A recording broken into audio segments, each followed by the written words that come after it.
নবী ডাক দিয়ে বলবে ইয়া নাফসি, আমি আজকে নিজের কথা নিজেই চিন্তা করতেছি। যাও তোমরা এমন করে হযরত ইব্রাহিম পয়গম্বরের কাছে সব উম্মতরা দৌড়ায় যাবে ইব্রাহিম পয়গম্বরের কাছে। আর ডাক দিয়ে বলবে নবী ইব্রাহিম, আপনি তো আমাদের জাতির পিতা, সকলের পিতা ছিলেন। আজকে আমরা তো ধরা খেয়ে গেলাম, জাহান্নাম ছুঁইতে আসতেছে। ইব্রাহিম নবী ডাক দিয়ে বলবে ইয়া নাফসি, আজকে আমি তো বড়ই চিন্তিত আছি নিজের নিয়া। যাও তোমরা হযরতে মূসা পয়গম্বরের কাছে। আমার মুসলমান বাবাজি, সব উম্মতরা দৌড়ে যাবে মূসা পয়গম্বরের কাছে। মূসা পয়গম্বর ডাক দিয়ে বলবে ইয়া নাফসি, আজকে তো আমি নিজেও নিজের কথা চিন্তা করতেছি, নিজের ফিকিরে নিজে আছি। যাও ঈসা পয়গম্বরের কাছে। সব নবী যাবে ঈসা পয়গম্বরের কাছে। ডাক দিয়ে বলবে ও ঈসা রূহুল্লাহ, আপনি তো আল্লাহর রূহ। আল্লাহ তো আপনার বাবা ছাড়া দুনিয়ার জমিনে পাঠাইছে, আপনার তো আল্লাহর সাথে সম্পর্ক ভালো ছিল। ঈসা পয়গম্বর সবাইকে ডাক দিয়ে বলবে আজকে আমিও তো ইয়া নাফসি, নিজের কথা নিজে চিন্তা করতেছি। আমার মালিক কখনো উচ্চারণ করলেই কারণ সেদিন দেখাই হবে না, কিন্তু ঈসা নবী একটা রাস্তা দেখাই দিবে। আল্লাহু আকবার বলেন। ঈসা নবী ডাক দিয়ে বলবেন আমি তো শেষ নবীর আগে আমারই তো আল্লাহ তাআলা দুনিয়াতে পাঠাইছে।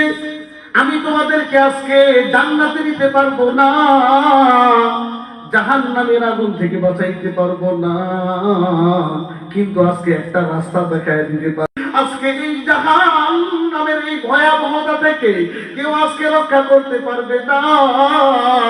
সব উম্মতগুলো যেদিন কিয়ামতের ময়দানে যখন দৌড়াইতে থাকবে ইয়া নাফসি ইয়া নাফসি বলবে, কেউ কারো কাঁধে আসবে না। আমার মুসলমান ভাইরা 30 নম্বর পারা 3 নম্বর সূরা সূরাতুল আবাসা, সূরার নাম কি সবাই বলেন? 30 নম্বর পারা 3 নম্বর সূরার নাম হলো সূরাতুল আবাসা। আল্লাহ তাআলা এই সূরার মধ্যে কিয়ামতের আরেকটা ঘটনা বলে ফাইদা জাআতিস সাখ ইয়াউমা ইয়াফিরুল মারউ মিন আখিহি। আল্লাহ তাআলা এই সূরাতুল আবাসার মধ্যে ডাক দিয়ে বলতেছে ফাইদা জাআতিস সাখ, কিয়ামতের ময়দানে কান পাতানো বিকট একটা শব্দ আসবে। এই বিকট শব্দের কারণে মানুষের কলিজা ফাইটা মানুষগুলো, অনেক মানুষ মারা যাবে। কিয়ামতের ময়দানে বিকট একটা শব্দ হবে, অনেক মানুষ কানে পর্দা পাইটা মারা যাবে। এই আওয়াজ শোনার পর কিয়ামতের ময়দানে ওই যে আগেই বলছি জাহান্নাম যেদিন ছুঁইতে আসতেছে, আওয়াজটা শোনার পর মানুষগুলা সেন্স হারায় ফেলবে। মানুষগুলা বলবে ইয়া নাফসি ইয়া নাফসি।